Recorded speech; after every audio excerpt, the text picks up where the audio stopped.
Durante o processo de manutenção do motor, quais testes elétricos vocês realizam para garantir que o motor mantenha a operação de forma segura? Olha, quando o motor chega aqui, eu falei para vocês, ele faz as medições só para ver se ele está queimado. Depois que ele está queimado, a gente tem um aparelho, chama um megômetro. A gente vai fazer o teste de megômetro nele para ver se ele não está em curto com a carcaça, se a isolação está baixa, porque não precisa estar em curto. Mas só da isolação está baixa, o motor ele vai ter uma vida útil muito menor. Aí a gente faz o teste de resistências das bobinas e depois a mede a corrente com o motor em vazio. Isso com a tensão adequada. O motor, às vezes, ele vem com 12 pontas, que ele tem 220, 380, 440. Se você vai medir, vai testar em 440, você vai pegar a tabelinha de corrente dele e vai conferir com a tabela da corrente dele. Esse é o último teste que a gente faz, né, de corrente. Mas o primeiro aqui é megar o motor, né? Medir a resistência das bobinas, porque nada pode impedir que, às vezes, na máquina, ali a máquina tem um contador, tudo seguro, mas de passar uma espira a mais, 2 espiras a mais, faltar 2 espiras, e aí ele vai dar uma defasagem na bobina. Esse é um defeito que a gente tem condição de pegar ele aqui, através das medições. Então, quando eu entrego o motor para o cliente, eu entrego o motor sabendo que ele está apropriado para chegar e trabalhar. E esse motor ele dura 50 anos.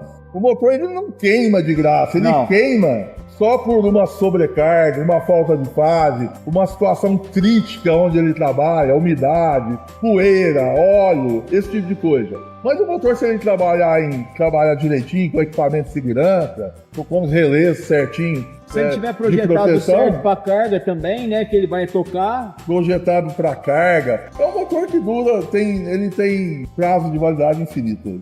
Você já comentou, é bom que as pessoas saibam, durante o processo de enrolamento ali, vocês fazem enrolamento, a gente sabe que o cabo já vem com a pré-isolação e depois vocês levam ele lá para dar o banho lá de verniz, tá? Qual que é a função dessas etapas na importância do rebobinamento do motor? Eu sei que isso é muito importante, ela vai ajudar numa coisa que vocês, pessoal, talvez não saibam, mas vai ficar sabendo agora. Quando a gente passa ele aqui para o fundo aqui para vernizar, a gente tem um processo do envernizamento que esse verniz ele passa por dentro do motor, ele passa por dentro dos canais e ele transforma essas bobinas que vocês estão vendo aqui, esses fios, numa única peça. Ela cola aqui e ela fica uma única peça. Evita a vibração. Qualquer reação, qualquer problema que tem de energia, como está chovendo, uma queda, desliga, liga com carga, uma sobrecarga, esse verniz vai proteger. Por quê? Porque essa bobina ela vai virar aqui uma única peça e a vibração dela vai ser completa, não vai ser fio por fio. E aí ele tem uma segurança muito maior. Essa é uma etapa muito importante do rebobinamento de motor. Principalmente os motores com uma tensão mais alta, que é o 440, o 380, porque ele tem uma pegada maior. Depois na corrente que ele está no trabalho, a corrente é até mais baixa que a 220. Quanto mais alta a tensão, mais baixa a corrente. Então a importância, uma das etapas mais importantes do vernizamento é a forma de vernizamento e a qualidade do verniz. Porque também não adianta a gente colocar um verniz mais barato. Aí o verniz é próprio para o isolamento do motor, não é um verniz qualquer. O verniz, ele ajuda extremamente no isolamento do motor. Tanto que quando o motor ele pede isolamento, a fuga para a carcaça é fatal. É queima na certa. Uma pergunta agora para você. Muitas empresas acham é melhor comprar um motor novo. Mas, pelo que eu sei, se eu estiver errado, se me corrige, o motor novo, ele tem as suas eficiências, ele foi melhorado durante os anos, mas eu sei que quando você tem um motor queimado e você rebobina ele, o motor está novo de novo. Então, em que situação que seria ideal para o eletricista que nos assiste indicar para o cliente dele se ele deve ou não comprar um motor? Olha, hoje, falando em motor industrial, independente de qualquer coisa, de motor industrial, pode ser meio cavalo, ele compensa rebobinar, porque ele vai ficar exatamente novo. A gente vê aí, em alguns lugares do país, grandes empresas preferem trocar. Isso é uma instrução até da WEG. Tem descontos maiores, mas para a grande maioria das empresas nacionais, isso não vale a pena. A gente está aqui por isso mesmo, para recuperar esses motores. A gente recupera ele da maneira original. Então, se o motor não tem problema com a ferragem dele, a fiação, a parte elétrica, a gente vai trocar total. A gente tem condição de fazer alguma melhora nas tampas, trocar as tampas, usinar eixo quando dá folga, esse tipo de coisa assim. Hoje ainda compensa muito os motores, igual um motor desse, 25 cavalos, pode enrolar ele quantas vezes for. Constatou que a ferragem dele está perfeita, a chaparia dele está perfeita, então a gente tem que recuperar. É muito mais em conta do que você buscar no mercado aí uma peça nova. Seria isso aí para as multinacionais, né, que não tem esses problemas. Mas o motor, ele compensa, o rebobinamento, ele sempre compensa, principalmente em motores industriais. Quando a gente fala de linhas assim, motores para piscina, linhas secundárias, eletrodomésticos, essas coisas, aí a gente tem que refazer um cálculo que muitas vezes compensa você comprar um equipamento novo. Mas motor industrial, de qualquer tamanho, ele ainda vale muito a pena o rebobinamento. Eu tinha essa dúvida, eu vou te fazer uma pergunta em 3. Primeiro, o que é motor assíncrono, motor síncrono e como o eletricista consegue identificar o motor por polos? Nós sabemos que os mais comuns são 2, 4, 6 e 8 polos. Isso. Como você, eletricista, vai conseguir na prática saber que o motor é de 2 polos e de 4 polos? Explica isso para nós, por favor. Começando pelo motor síncrono e assíncrono. Esse é o assíncrono, é um motor comum, é um motor com ranhuras e com um eixo impurto. Ele é chaparia envolto com alumínio. É o famoso gaiola de esquilo. Exatamente, o famoso gaiola de esquilo. E o motor síncrono é mais aquele motor de escovas, usado até hoje em gráficas. É um motor de corrente contínua, que hoje... Seria um motor mais preciso? Mais preciso. Mas que hoje muitos deles estão sendo substituídos pelo assíncrono, porque hoje a gente tem um inversor de frequência. Sim. Então você pode ter uma precisão maior, uma variedade de rotações. Um controle de torque melhor. Exatamente. Então hoje já tem essa melhora, mas eles continuam sendo usados, motor de passo, eles continuam sendo usados e com muita eficiência.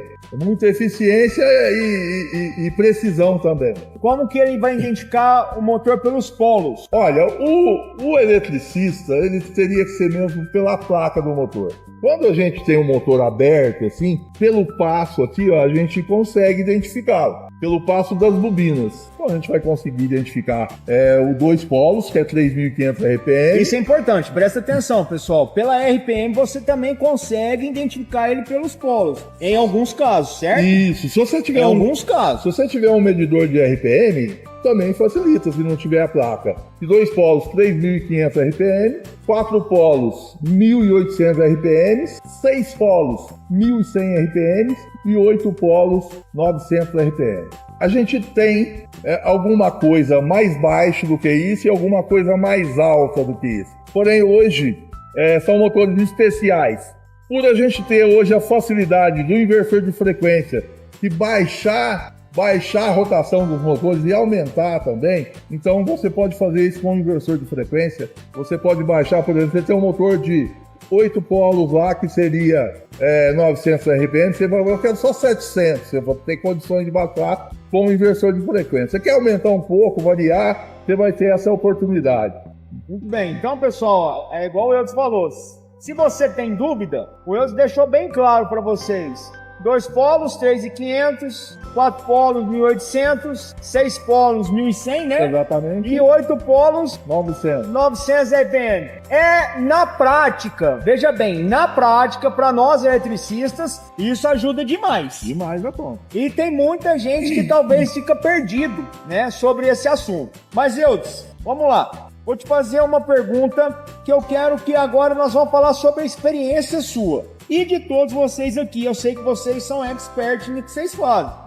Na experiência de vocês, Eudes, quais são os erros mais comuns na instalação e na operação que talvez os eletricistas que estão ali no campo fazem que pode vir a queimar o motor?